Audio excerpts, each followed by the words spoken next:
My name is THEMBILE. I am a medical intuitive. I use alternative techniques to diagnose and treat illnesses. I've done this for over the years, and I've successfully diagnosed and treated people with the most complicated of illnesses, which have baffled even the best of some of the medical specialists. People call me Dr. Alternative out of endearment. The health industry, or health, has got two dimensions: the alternative dimension and the medical dimension. But unfortunately, these two dimensions don't talk and they don't collaborate, to the detriment of the recipients, that is the patients out there. I am the epitome of these two dimensions. Join us on their journey to better health and renewed hope. This is Dr. Alternative. Welcome to Dr. Alternative. Good morning, everybody.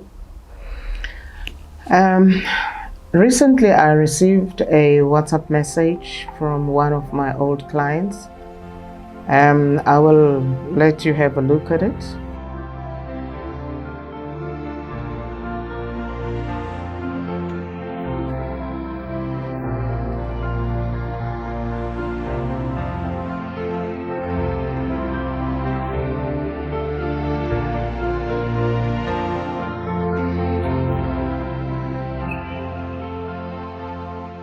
Now, this is the mother who brought a child who was diagnosed with autism. And when we started working on him, we had phenomenal changes for the better. But I'm going to talk more about him as we go deeper into the show. But today we're going to be talking about autism. There has been quite a few people or parents that have asked me to talk about autism, but I think the triggering effect was this WhatsApp message where the mother is talking. And incidentally, there is a lot of people that have come to see us who have been referred by her. Okay. Now, what is autism? Let's just take a brief look at what it is.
Now, autism is a behavioral kind of condition. Okay.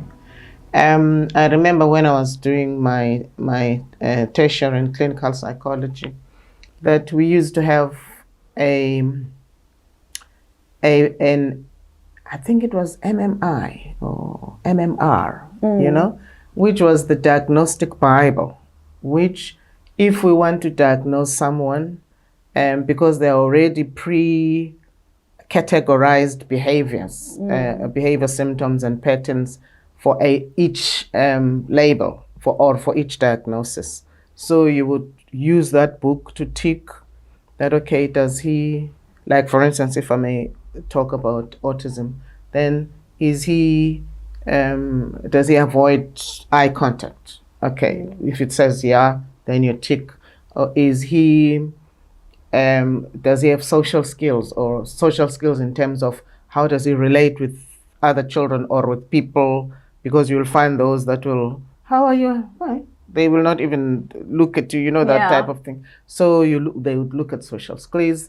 Does he have repetitive behaviors, but which people have seen in the video, or is he audio sensitive or oversensitive, you know, in his audio function? So you'd find if you tick certain behaviors, behavior symptoms like tick, tick, tick, tick, tick, and you arrive at a certain number. Okay, so if maybe it's 12, you get 8 out of 12. And then they say if at least you get 8, and then that would categorize that person. So that's the general, that's my understanding, even in terms of diagnosing autism, that they will do those things, particularly the psychologists, that once you tick in many boxes that have already diagnosed that particular behavior pattern, then it means that person qualifies to be labeled this. So even with autism, that seems to be the trend. Okay, I mean, I'm not in psychology. I mean, I just started, but then I left it. Yeah. But what I'm getting at is that when it comes to diagnosis, there are Bibles that of people that have done the research in the past, and then who are scholars that qualify to label that particular pattern, and then that is accepted. Once it's accepted, then it means it is the Bible that will give a radar in terms of what you're suffering from and what you're suffering from. So even with autism, therefore, there are certain general symptoms, basic symptoms. Let's not say general. There are certain basic symptoms, as the clip is showing, of certain behaviors that would make those children get the label of autism. So, but as far as whether there is brain analysis, brain analysis, I don't know if the people that do the diagnosis, because remember, it's not just only psychologists, the psychiatrists, they do that as well. I don't know if children do get taken to neurosurgeons to check their cognitive function within the brain, the actual functioning of the brain, because remember, the brain is a machine that has got different functions, and it, operates at that level. So I don't know if these children who get institutionalized as autistic, if they do get those through those processes. As opposed to just doing psychological testing without looking at what actually happens organically in the brain as an organ. What actually happens there. So I don't know if they do that. So I cannot say yay or nay. But that is what constitutes autism. And there are institutions. There's quite a few institutions, particularly recently. I never used to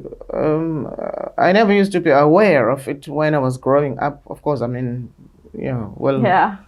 maybe as Black people, we never used to have the privilege of having such institutions. It was more, remember, those type of institutions are kind of reserved because they like, you have to qualify because they need certain specialized practitioners and whatever and whatever. And for us as Black in the past, I mean, you only needed to have your basic education. So I can't say then it was because of their absence, other than because of us not being aware of it, because it was not prevalent in our environment.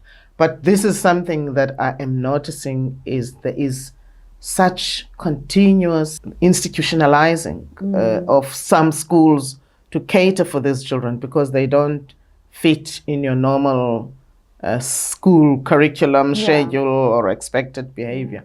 So it has become a big thing. And judging also by the number of children that have been sent to me or that have come to me that have got these problems or that have got this label, it is becoming a really concerning big problem. Yeah, okay. So that's what we're going to be talking about today. But as usual, I'm going to be talking from my own discovery. Because it doesn't mean when a person comes with the label, you say, he's autistic. And then I people already know that. But people do come with diagnosis. It doesn't matter to me what you already have. I have to find my own. Yes. Okay. And even with autism, because I've had almost every child that has been, or maybe every second child that has come to me is autistic. You know, most of them, is autistic. So, but then the interesting thing is my findings, because I scan these children. I scan these children, and then I find my own discovery, such that I was even thinking, wow, you know, if I could have it my way, I would write my own papers, you know, regarding the discoveries that I come across when I do this scanning and working on these children.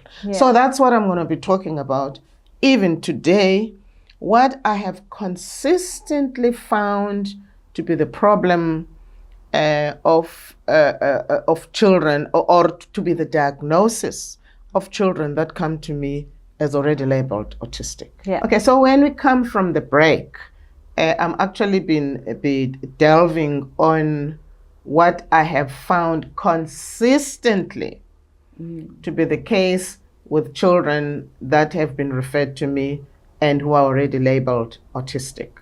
But I'll give different examples. I will also give the one where the mother sent me a WhatsApp, but I'll also give other examples just to show how possible it is to have a serious misdiagnosis and therefore treating in accordance with the diagnosis that is incorrect, whereas that child would have had a chance of having a huge turnaround.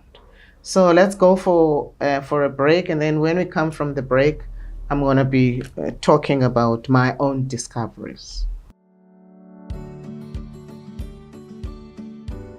If you are fructose intolerant, you should not eat fruit.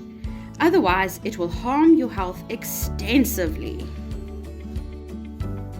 This is a genetic disorder directly connected to ADALase enzyme deficiency.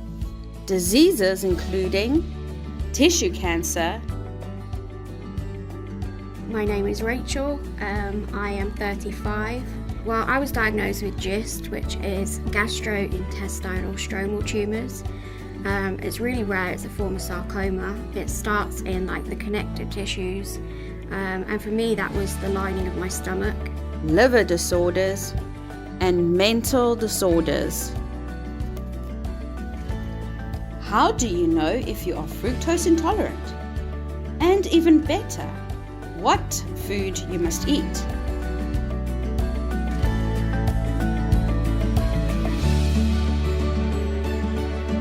Welcome back. We are talking about autism, But when I went for a break, I indicated that I am going to talk about what I have discovered to be autism, in a way, kind of negating those diagnoses of autism. I will also give you an example, or examples of different cases where autism was said to be the case, but where the condition was actually a different diagnosis from where I'm standing. Now, let me talk about this child. This one where the parent may send a WhatsApp. Now, this child was autistic, as he was brought to me 3 years ago. Yeah. I remember even when we had to put him on the scan, the way they battled, we could only take one picture because it just wouldn't sit. He was staring. Now, remember, you have to sit still so that we can be able to take the picture and the patterns that are forming in your scan.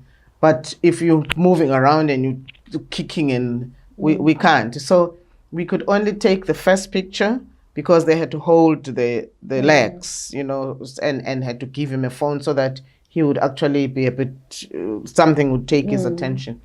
And he could not talk. I mean, he was making sounds, but he could not talk, like proper words and converse, But the mother would be able to converse with him, even though he would not be, and he would be talking. He was busy doing something else. He actually qualified to be called autistic according to the diagnosis. So then, but what I discovered, what I detected with him was he had a combination of CDG and eye cell inclusion. But most of these kids, you find most of them, I have not come across a child who is autistic who is only having CDG. Now, CDG is a congenital disorder of glycosylation. That's still a chemical processing of sugar and lipids and proteins, okay? But it's a different type of function, chemical processing, from the eye cell inclusion. But eye cell inclusion is it's still a metabolic disorder, but it is the type where you're actually missing a certain enzyme that kind of marks where proteins should go and where. Now remember the cell,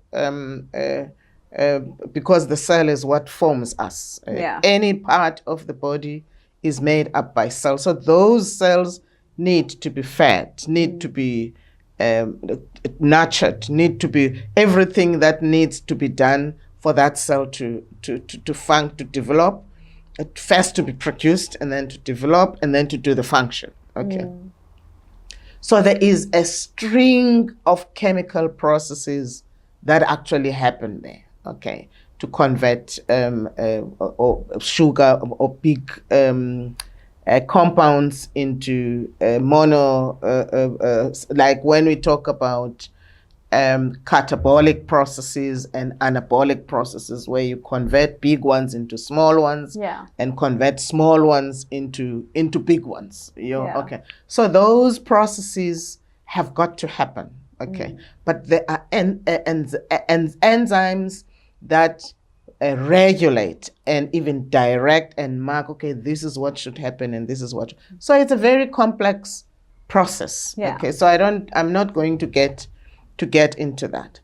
But when you've got eye cell inclusion, okay, you're actually missing a certain enzyme naturally, because remember, enzymes we are born with, like for instance, I will talk about the enzyme aldolase that processes fructose sugar. So there are enzymes that we're born with, there are enzymes that we get from food, and there are enzymes which are made by the body, which are not necessarily, we're not born with, but certain chemical processes that will make those enzymes. So like your pancreas has got certain enzymes that will, even the liver, So there are different types of enzymes.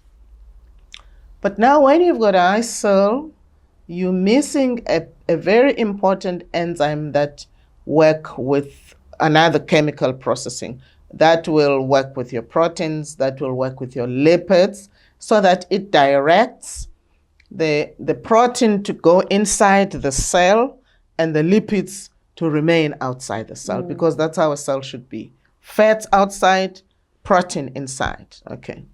But now when you've got eye cell inclusion, you actually are lacking that particular enzyme, and it's a natural process, and then it will create a havoc in metabolic processes where food must be converted into energy, and energy must help in the production of cell, and your ATP energy and all that. So it messes up those processes, But then because of the nature of the work, because remember, chemical processes in the body, they take different functions. They take different chains, lines, and all that.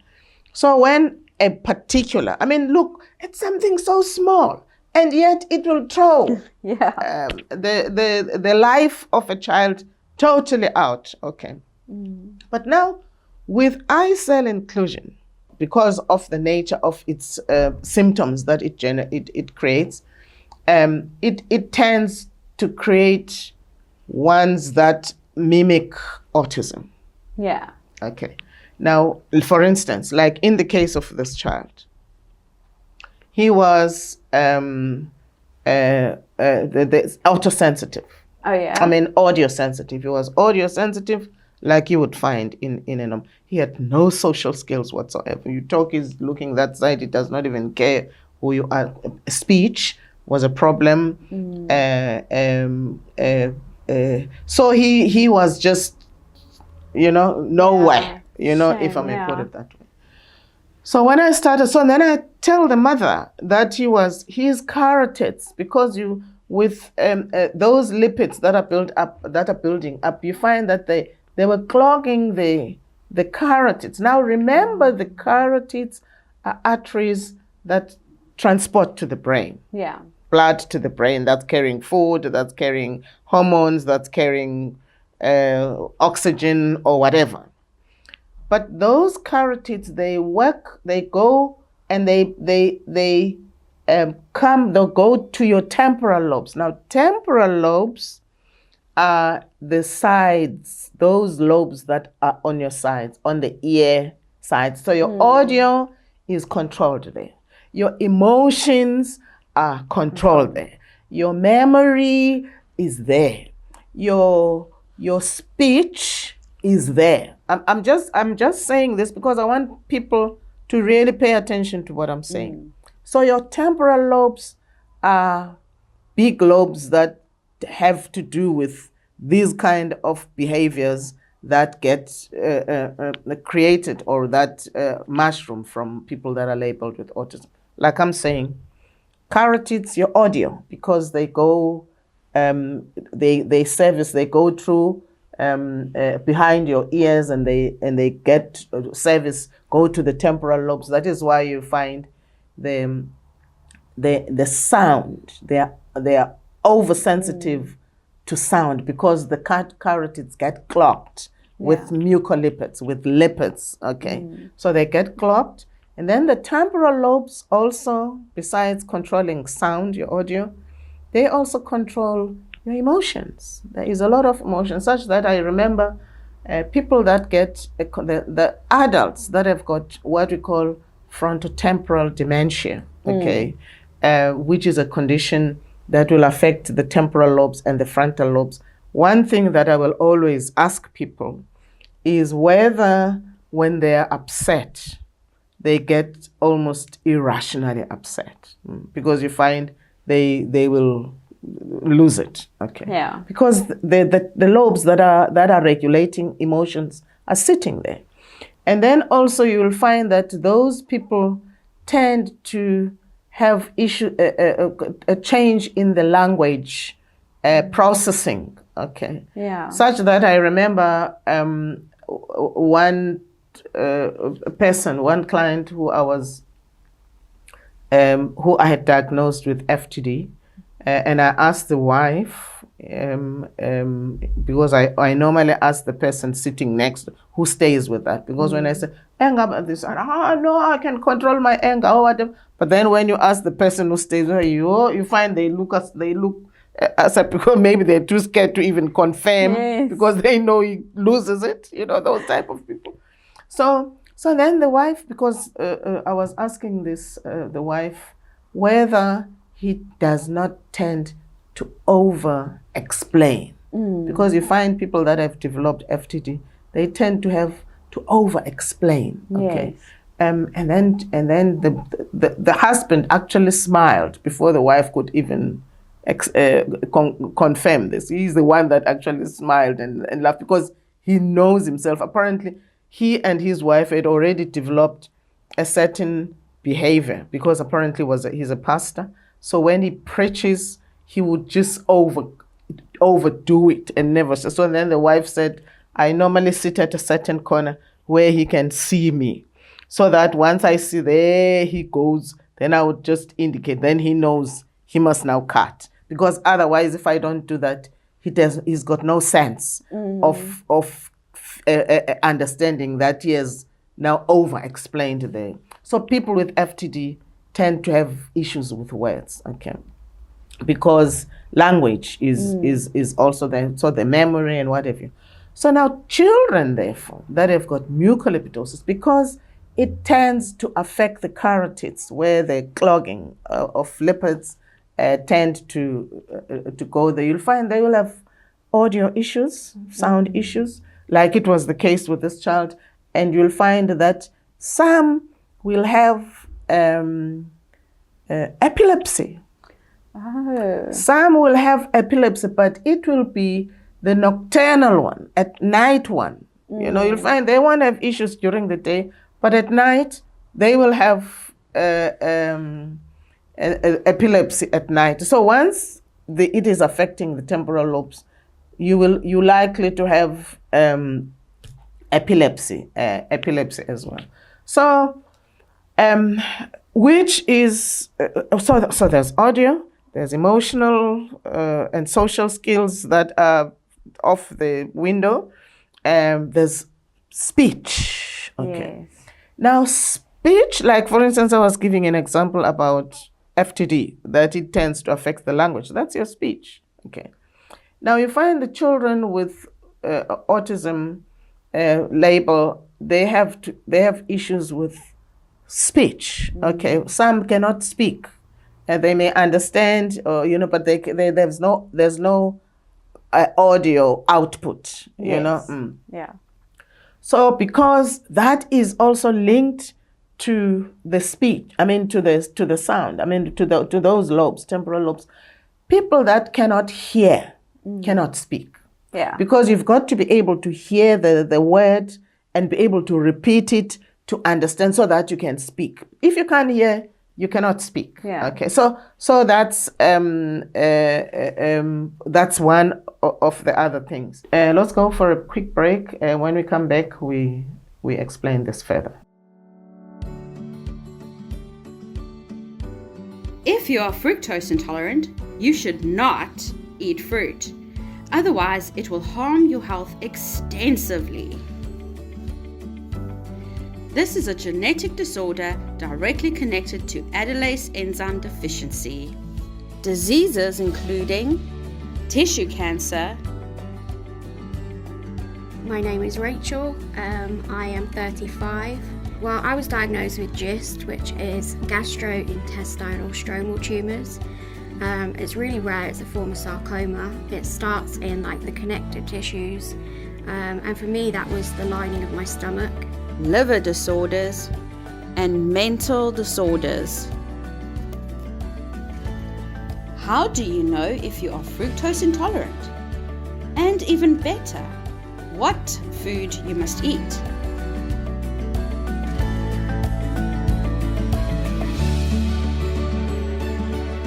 Welcome back. We are talking about autism label, but I'm actually kind of negating that, because consistently I have found children that have got these metabolic disorders particularly the eye cell inclusion, to be the cause of them behaving the way they do. And when we went for a break, I was kind of trying to explain what actually happens in the organ, in the brain itself, with carotids being clogged and then affecting the temporal lobes and so on and so on. So that's the case. So even with this child, therefore, okay.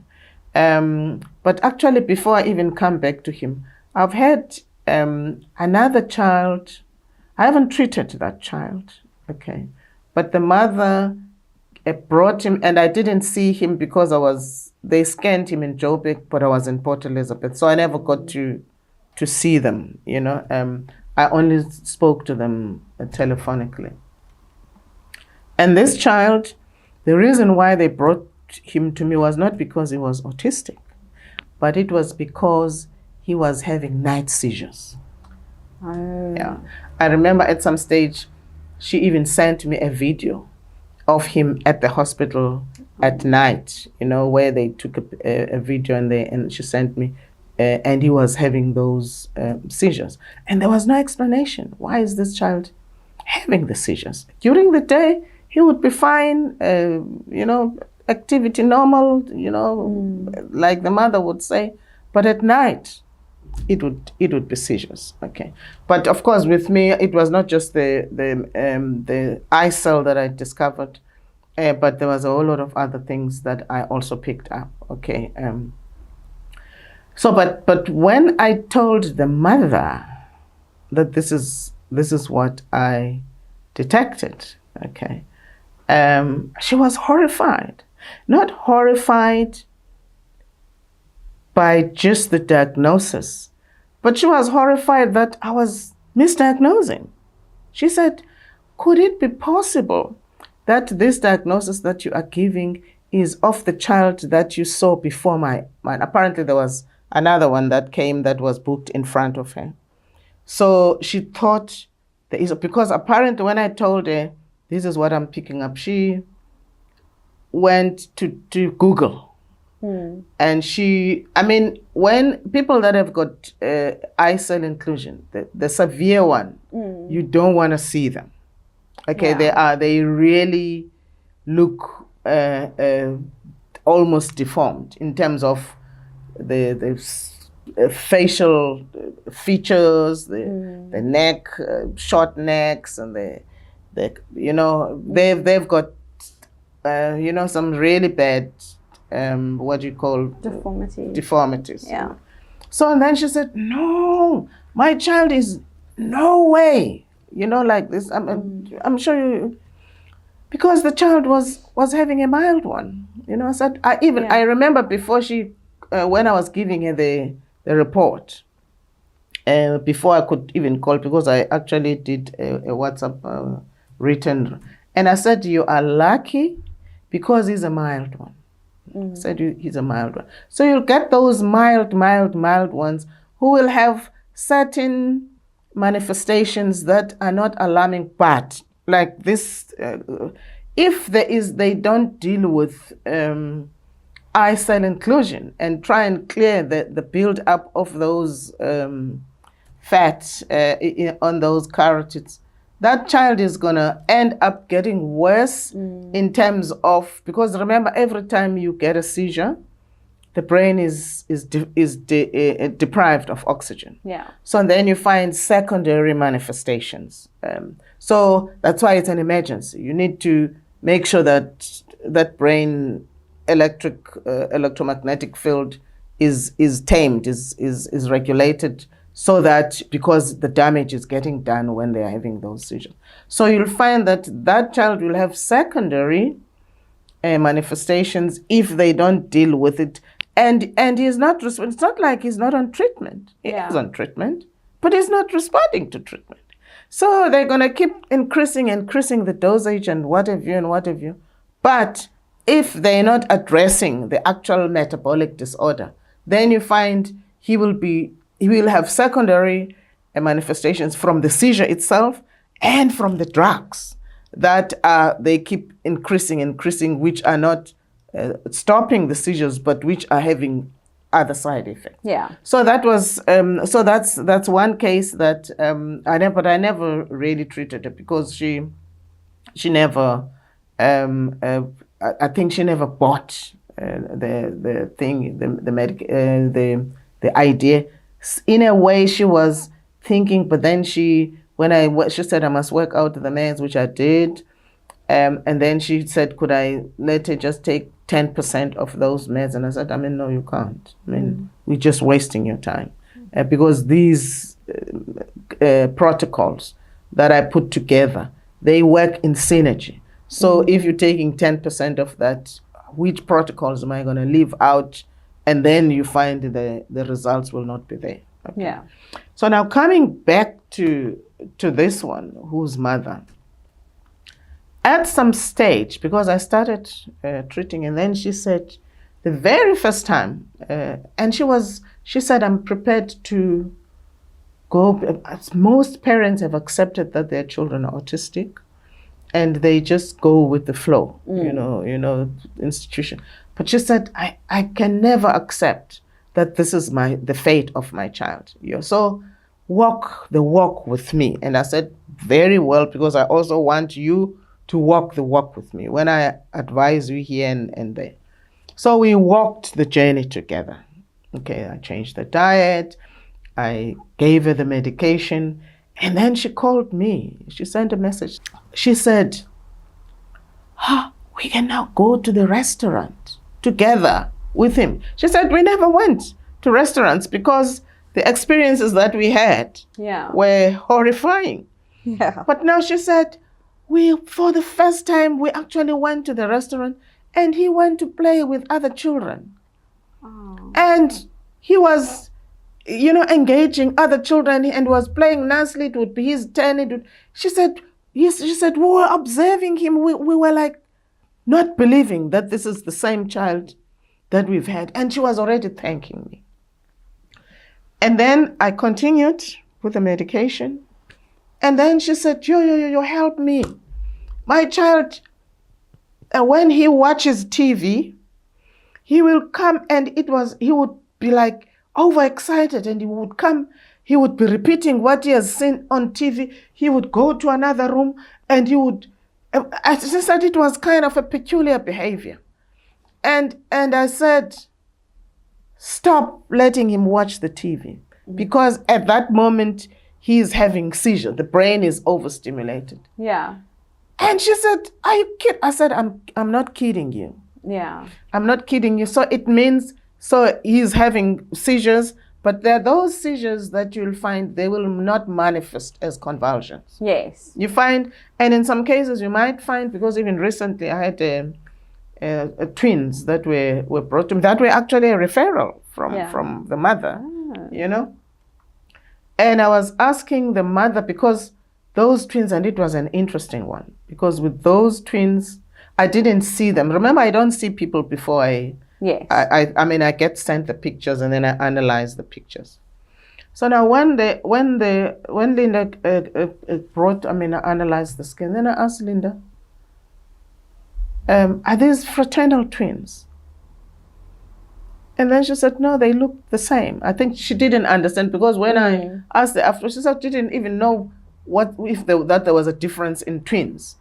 What fraternal, because the scan, it was fascinating that they were like, I could see these are fraternal twins from the results, because one was having temporal lobe issues, also eyesight inclusion, but the other was having ipsilateral brain function. One side of the brain was underdeveloped, the other side was overcompensating for the one that was underdeveloped. So, and when I was talking to the mother, because remember, the mother brought them as autistic children. Yeah. Okay, but the specifics, she didn't tell me the specifics. So she brought them, she didn't come in with them. She left them with the father because of the restlessness, you know. So, but then I said, bring them in because I want to see them. These are fraternal twins, eh? She said, yeah, they're fraternal. She said, but I said, because I can see on the scan that they are definitely not from the same egg, they're not identical twins. So they came in so I could, just for me, for confirmation, and then I sent them away with the father again. But now when I was giving her the details of the behaviors, she was actually, gobsmacked, because she never shared me the details. They were just autistic. That was just the label. But then because I could give the specifics on the one with ipsilateral brain, that this is, there's one side that's not developed, and she was actually confirming.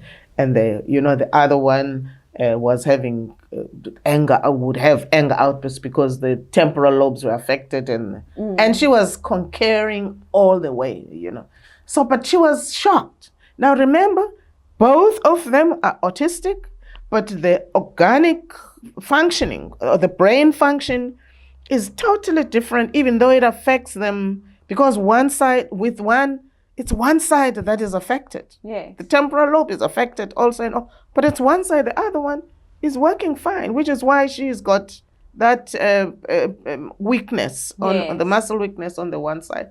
The other, both temporal lobes are affected. That's why he is the one that goes mad, when she's upset and all that, because, So, but what I'm getting at is that these are, can you see, all these are coming from autism institutions, All of them are coming from autism institutions. But can you see the difference in the brain function that is showing in each child that is brought to me? Okay. Let's go for another break. When I come back, I'm going to finish up about this particular child. If you are fructose intolerant, you should not eat fruit. Otherwise, it will harm your health extensively. This is a genetic disorder directly connected to Adelase enzyme deficiency. Diseases including tissue cancer. My name is Rachel. I am 35.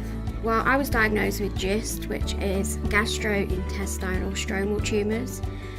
It's really rare. It's a form of sarcoma. It starts in the connective tissues, and for me that was the lining of my stomach.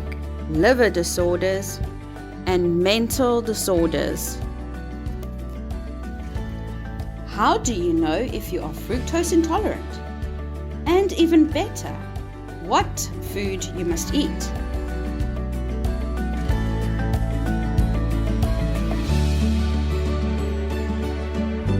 Welcome back. We are talking about autistic children that get referred to me and who are already having the label, but who consistently I have found to be having different causes that would still affect the temporal lobes, whether ipsilaterally or contralaterally or bilaterally or eye cell inclusion.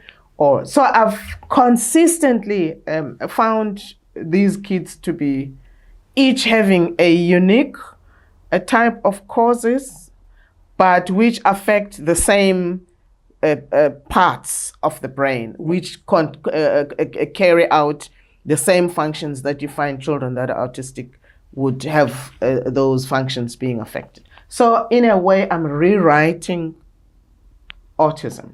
Yeah. If I were to go to an institution and be given seriously, if I would have time to work with some of these diagnostics, practitioners, psychiatrists or psychologists on what, and then we take a group of these children and we work and do our own, it would be interesting what they would actually pick up. Oh, I do have some questions here. The first question is, judging from what you have shared, would you say that there really is anything like autism? Yeah, actually, that's what I'm saying. I'm actually boldly negating the diagnosis of autism. I think it's actually a lazy diagnosis. Lazy in what sense? In the sense that it looks at the symptoms, which is consistent with how conventional do their diagnosis anyway. Okay, it looks at the symptoms and then tick, tick, tick, tick, tick, whether without even delving deep into what is actually happening in each particular case to see what brain activity is affected or is abnormal or is tempered with to emit this kind of. So in a way, Nikki, I am saying I'm actually putting a big question mark as to the validity and the authenticity of this diagnosis. I'm really and truly negating it. And if I were to be given a chance to work with the people that actually do this diagnosis, to show them and to prove what I'm talking about, I'm sure we would come up with shockingly interesting papers, you know. But then I don't know if they would be willing to do that. Okay.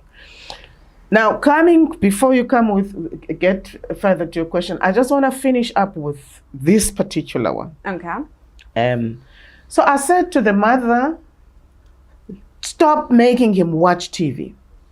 Because TV is a stimulant. It stimulates the brain. You will find that some children or some people that are epileptic, they must not watch television and they must not see a light that flickers too much, because then the brain goes into madness again, you know. So those, and that's why you find some of them, the behavior that's repetitive, you know, because it's disturbing the balance, your brain wave balance. Okay. Then it triggers where there's already weakness in your temporal lobes, then it will trigger the malfunction.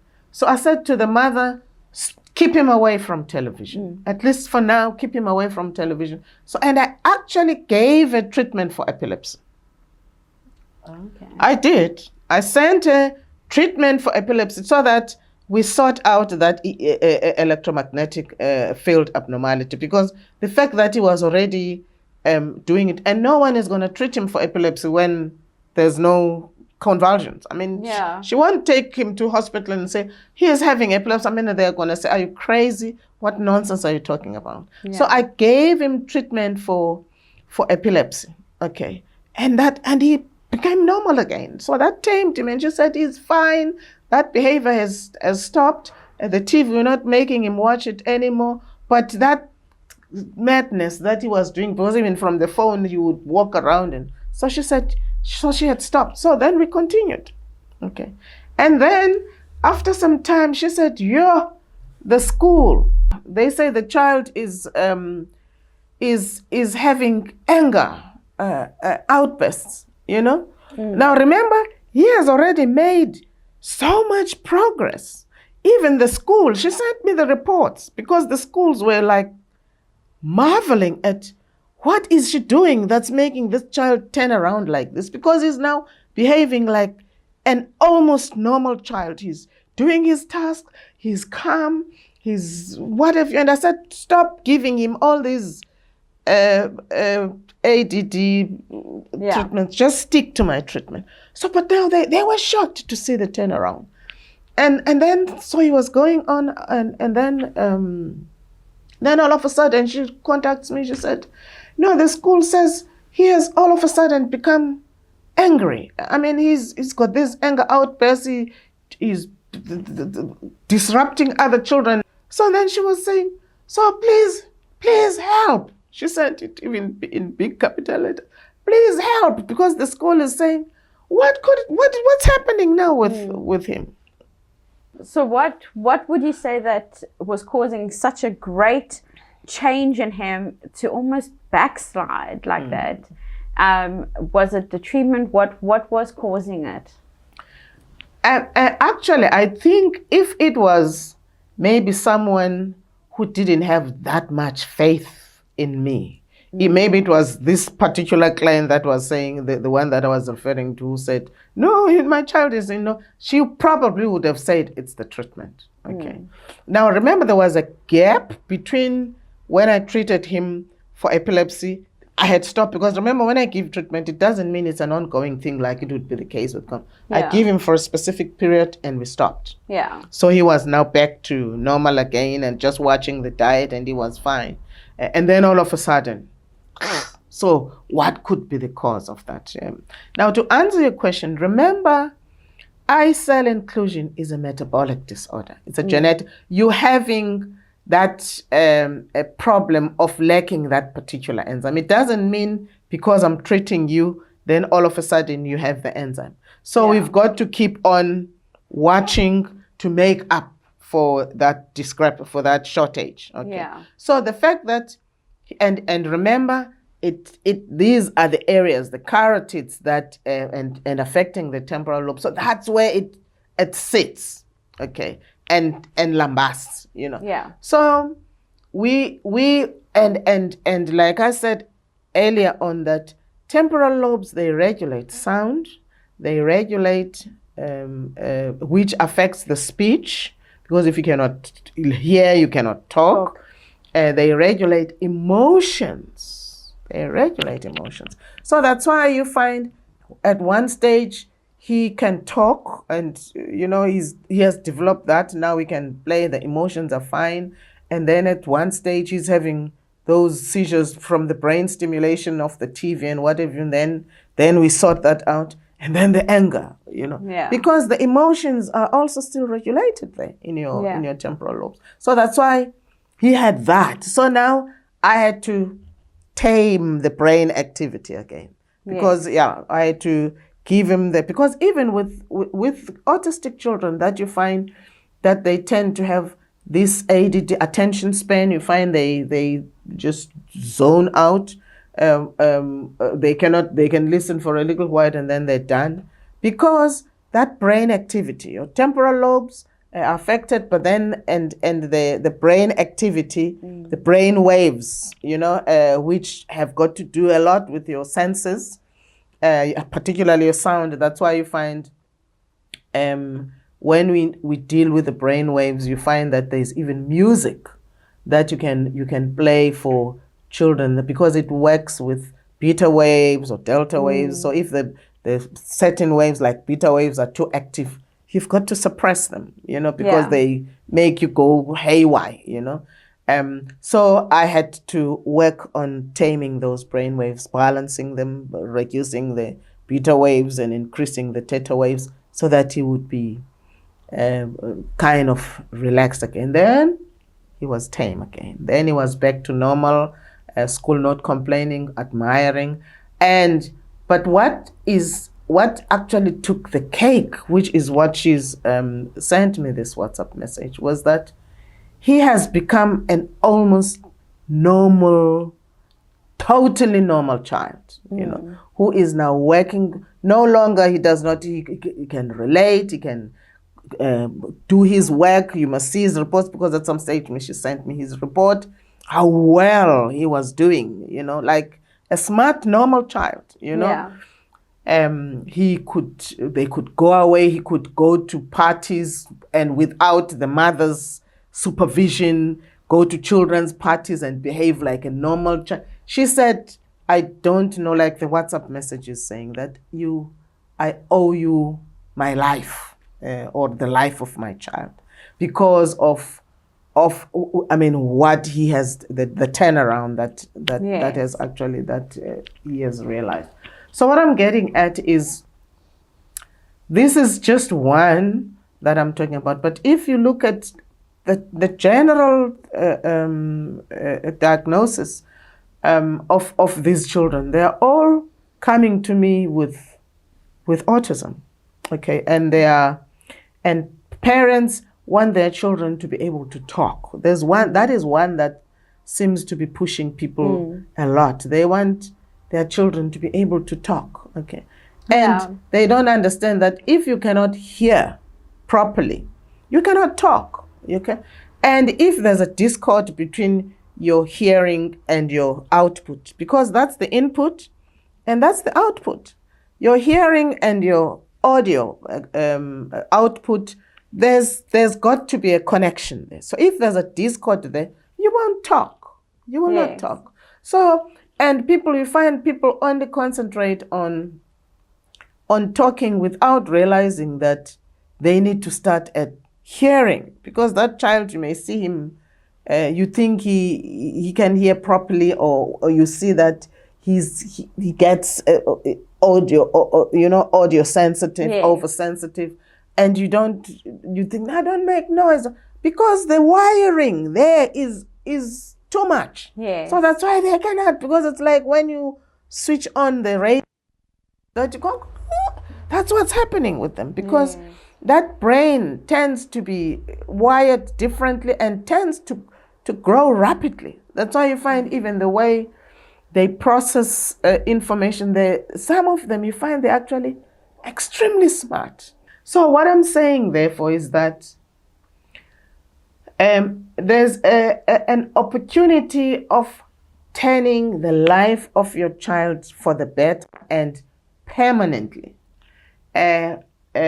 or vis-a-vis letting that child sit with a label that's gonna be defining who he is and limiting his potential to alarming proportions. Okay, so that's what I'm saying, that and I'm saying boldly that I am actually putting a big punch into the diagnosis of autism. Okay, but the only problem is that I need a buy-in. When I work with a child, I must get a buy-in from the parent. Okay, and the other problem, which is an issue, is that it becomes expensive. Because if I say buy these protocols and buy this, it becomes expensive. And the journey doesn't mean because I've said buy these and then you find it, because we're dealing with a natural metabolic disorder. So it's a big challenge. But if I were to get funding for research and with people, to work with people that are actually researchers, I mean, like psychologists and psychiatrists, I'm sure we would really turn around this big problem that is facing children. So this is where I end today. I hope I've made some sense, but at least I've made you question the diagnosis as a parent, but then it's up to you whether you're buying into my diagnosis or not, because at the end of the day, seriously, it's your choice. So that's where we end today. Thank you for watching, and goodbye. Thank you very much, viewers. Have a wonderful day.